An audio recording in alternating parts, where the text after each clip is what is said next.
विद्यार्थी मित्रों, आज हम व्याकरण का एक बहुत ही महत्वपूर्ण भाग सीखने वाले हैं जिसका नाम है लिंग। लिंग के बारे में आपको पता ही होगा। इसके पूर्व भी आपने लिंग के बारे में चर्चा या पढ़ाई की होगी। पिछले कक्षाओं में आपने इसके बारे में ज़रूर जानकारी ली होगी। लेकिन इसे समझना, क्योंकि लिखते समय बोलते समय हमें लिंग के आधार पर ही किसी व्यक्ति को संबोधित करना होता है। अगर हम लिंग के आधार पर हम संबोधित नहीं करते हैं तो कहीं चलकर हमारी जो भाषा है वो गलत मानी जाती है। इस वजह से लिंग को किस प्रकार से उपयोग में लाना चाहिए, लिंग किस प्रकार से हमारे बोलने का, लिखने का एक जरिया होता है, समझने का एक जरिया होता है, उसे हम समझने का आज के वीडियो में प्रयत्न करेंगे। तो लिंग मतलब इंग्लिश में अगर इसे कहेंगे तो जेंडर। क्या होगा? जेंडर। इंग्लिश में इसे कहेंगे जेंडर। कौन से जेंडर होते हैं? मेल, एम-ए-एल-ई मेल, या एम-ए-एल-ई फीमेल। इंग्लिश में बोलेंगे तो जेंडर, मस्कुलाइन एंड फेमिनाइन ऐसी भी कहते हैं इंग्लिश में। ठीक है, तो जेंडर का काफ़ी महत्वपूर्ण है। हम जेंडर अगर बदल जाता है तो कितनी बड़ी समस्या निर्माण हो सकती है, ये आप जानते हैं। ठीक है, तो अभी हम देखेंगे कि लिंग को इंग्लिश में क्या कहते हैं, बोला जेंडर। कौन से जेंडर होते हैं? मस्कुलाइन, फेमिनाइन और मेल और फीमेल। ठीक है, तो अभी हम कहते हैं, इसकी व्याख्या देखते हैं। पुरुष या स्त्री जाति का बोध कराने वाले शब्द को लिंग कहते हैं। मतलब पुरुष या स्त्री का बोध, मतलब जिससे हमें पुरुष है या स्त्री है ये पता चलता है, वैसे शब्द को हम लिंग कहते हैं। उसमें से हमें पता चलता है कि ये स्त्रीलिंग है या पुल्लिंग है, ये स्त्री है या पुरुष है। तो इस वजह से ये महत्वपूर्ण है।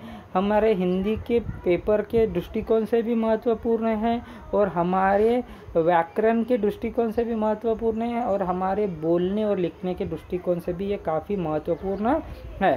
तो पुरुष और स्त्री का जाति का जो बोध कराते हैं, सिर्फ उसी को लिंग कहा जाता है। हिंदी भाषा में लिंग दो प्रकार के होते हैं। इंग्लिश में भी दो ही प्रकार के होते हैं, हिंदी में भी दो ही प्रकार के। एक ट्रांसजेंडर होता है इंग्लिश में।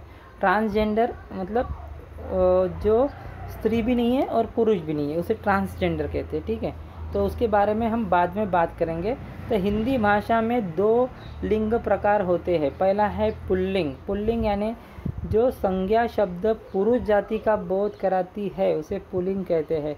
मतलब जो नाम, संज्ञा यानी नाम, जो संज्ञा शब्द पुरुष मतलब नेम, जैसे हम डॉग कहेंगे, ठीक है, या लॉयन कहेंगे, या मैन कहेंगे, या राहुल कहेंगे, ये जो सब है ये किसी नाम का बोध कराते हैं। शेर, शेरनी। ठीक है, तो उसी प्रकार जैसे घोड़ा है, मोर है, पुत्र है, ठीक है, हाँ, दादा है, नाना है, तो ये सब क्या है, ये पुरुष जाति का बोध कराते हैं। किसका जाति का बोध कराते हैं? पुरुष।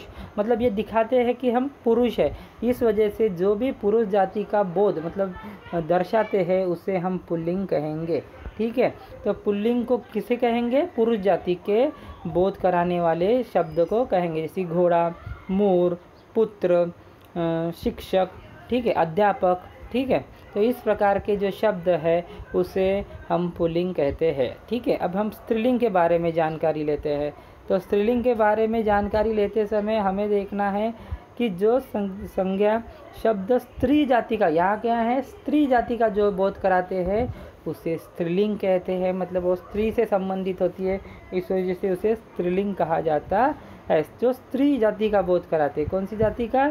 स्त्री जाति का। जैसे घोड़ी, मोर का मोरनी हो गया, पुत्र का पुत्री, दादा का दादी, नाना का नानी, ठीक है, हाँ, पिता का माता। तो ये सिर्फ ये जो है ये क्या है, ये हमें दर्शाते हैं कि ये स्त्री से संबंधित है, जिस वजह से इसे स्त्रीलिंग भी कहा जाता है। तो ये हमें पता होना चाहिए कि कौन सा स्त्रीलिंग है, कौन सा पुल्लिंग है, तभी जाकर हम उसका जो व्याकरण की भाषा में उसका अच्छे से हम वाक्य प्रकार कर सकेंगे, वाक्य में उसकी रचना हम अच्छे से कर पाएंगे। ठीक है, अभी कुछ महत्वपूर्ण शब्द के लिंग देखेंगे हम। कुछ महत्वपूर्ण शब्द के लिंग जो हमें थोड़ा सा विचलित करते हैं या कंफ्यूज करते हैं, जिसके बारे में हमें पूर्ण जानकारी नहीं होती।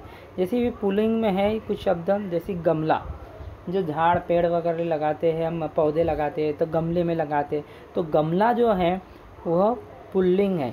गुड़, व्यक्ति, पौधा, पौधा जो हम लगाते हैं वो भी पुल्लिंग है। असर, लालच, कागज, दूध, दूध जो हम सभी को पता है उसे भी। आम, बाजार, जो बाजार हम जाते हैं। घी, तेल, पानी, चावल, सपना, सेब, बादल, ग्लास, गिलास, अमरूद, दरवाजा आदि ये शब्द क्या है, ये पुल्लिंग है। ये हमें समझता नहीं है, जब हम बात करते हैं इससे कोई स्त्री पुरुष का बोध नहीं होता है, जिस वजह से हम थोड़ा सा कंफ्यूज हो जाते हैं कि ये स्त्रीलिंग है कि पुल्लिंग है। इस वजह से इसको हमें दिमाग में रखना ही है, एक प्रकार से इसे याद ही कर लेना है ताकि ये हमारे दिमाग से जा न सके। जैसे गमला हो गया, व्यक्ति होगा, पौधा हो गया, दूध हो गया, आम हो गया, जो बाजार है जो हमको दिनचर्या में काम में आते हैं वो तो भी हमें याद रहना चाहिए। तेल हो गया, पानी हो गया, पानी पुल्लिंग है, ये ध्यान में रखना चाहिए। बाजार है, घी है, तेल है, चावल है, सेब है, गिलास है, अमरूद है, दरवाज़ा, दरवाज़ा हम हमेशा